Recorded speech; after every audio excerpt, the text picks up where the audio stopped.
दोहा धीरे धीरे रे मना, धीरे सब कुछ होए। माली सींचे सो घड़ा, ऋतु आए फल होए। दोहे का अर्थ।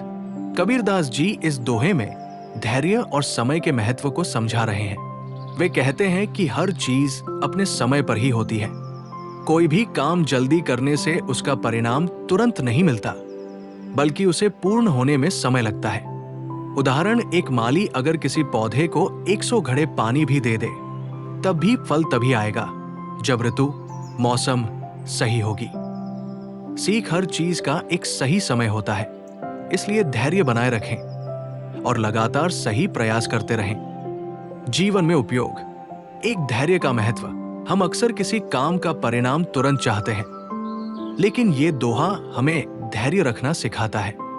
उदाहरण, अगर कोई विद्यार्थी पढ़ाई कर रहा है तो उसे तुरंत सफलता नहीं मिलेगी, लेकिन निरंतर अभ्यास से वो जरूर सफल होगा।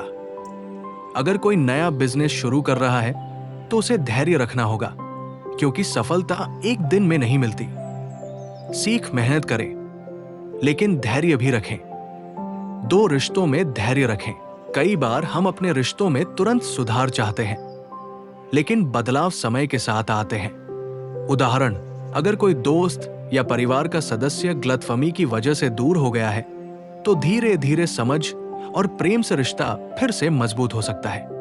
माता पिता अपने बच्चों से उम्मीद करते हैं कि वे तुरंत समझदार बन जाएं, लेकिन हर चीज का समय होता है। सीख, प्रेम और समझदारी से रिश्ते धीरे धीरे मजबूत होते हैं। 3, आध्यात्मिक और सामाजिक जीवन में ईश्वर तक पहुंचने या आत्मज्ञान प्राप्त करने के लिए भी धैर्य की जरूरत होती है।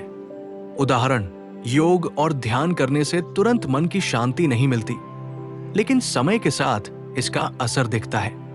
अगर समाज में बदलाव लाना है तो वो रातों रात नहीं होगा, बल्कि निरंतर प्रयास से ही बदलाव आएगा। सीख, हर अच्छे कार्य का फल समय के साथ मिलता है। निष्कर्ष, धैर्य और निरंतरता से ही सफलता मिलती है। किसी भी कार्य का परिणाम तुरंत नहीं मिलता, समय और मेहनत जरूरी है। धैर्य से रिश्ते और समाज को बेहतर बनाया जा सकता है। आत्मविकास और आध्यात्मिक उन्नति के लिए भी समय चाहिए।